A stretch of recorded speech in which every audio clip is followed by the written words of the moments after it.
తిరుపతి జిల్లా గూడూరు పట్టణంలో గాంధీనగర్ పరిసర ప్రాంతాల్లో డీఎస్పీ సూర్యనారాయణ రెడ్డి ఆధ్వర్యంలో తెల్లవారుజాము నుంచి పోలీసులు కార్డన్ సెర్చ్ నిర్వహించారు.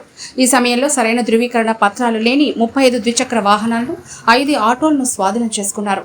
కొంతమంది అనుమానిత వ్యక్తులను అదుపులోకి తీసుకున్నారు. ఈ సందర్భంగా డీఎస్పీ సూర్యనారాయణ రెడ్డి మాట్లాడుతూ జిల్లా ఎస్పీ ఆదేశాల మేరకు కార్డన్ సెర్చ్ నిర్వహించామని, అనుమానిత నివాస గృహాలపై ప్రత్యేక నిఘా ఉంచామని అన్నారు. అసాంఘిక కార్యకలాపాలు నిర్వహిస్తే కఠిన చర్యలు తీసుకుంటామని హెచ్చరించారు. పట్టుబడ్డ వాహనాల ధృవీకరణల పత్రాలు పరిశీలించిన అనంతరం చర్యలు తీసుకుంటామని డీఎస్పీ వెల్లడించారు. కార్డన్ సెర్చ్ లో పోలీస్ సిబ్బంది, సిఐలు, ఎస్ఐలు పాల్గొన్నారు.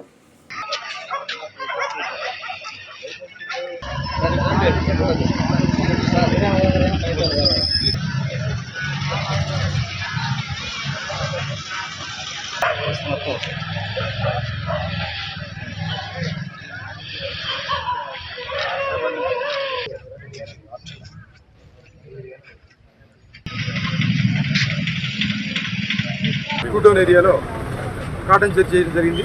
కొన్ని అనుమానాస్పద ఏరియాలని తనిఖీ చేయడం జరిగింది.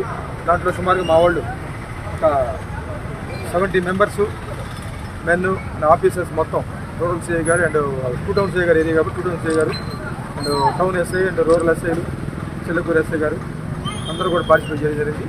దీంట్లో సుమారుగా ఒక 35 వెహికల్స్, మోటార్ సైకిల్స్ మీద అనుమానాస్పదంగా ఉంటే మన వాళ్ళు ప్రస్తుతానికి మన కస్టడీలోకి తీసుకోవడం జరిగింది. తర్వాత అలాగే ఒక 4 ఆటోలు కూడా తీసుకోవడం జరిగింది. అటు రికార్డు వెరిఫై చేస్తాము. అలాగే కొన్ని సస్పెక్టెడ్ హౌసెస్ ఉన్నాయి, మాకు కొన్ని అబాండెడ్ హౌస్ లాగా ఉన్నాయి. వాటిని కూడా వేరే దృష్టితో మా వాళ్ళు కార్డన్ సెర్చ్ చేస్తున్నారు. దాని ప్రకారం ఫైన్ దొరికిన తర్వాత అన్ని చూసిన తర్వాత మేము మళ్ళీ ఫర్దర్గా చెప్తాము.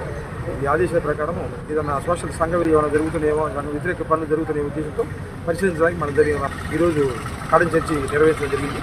దీని మీద ఫర్దర్గా మళ్ళీ మీకు ఇన్ఫార్మ్ చేస్తాం.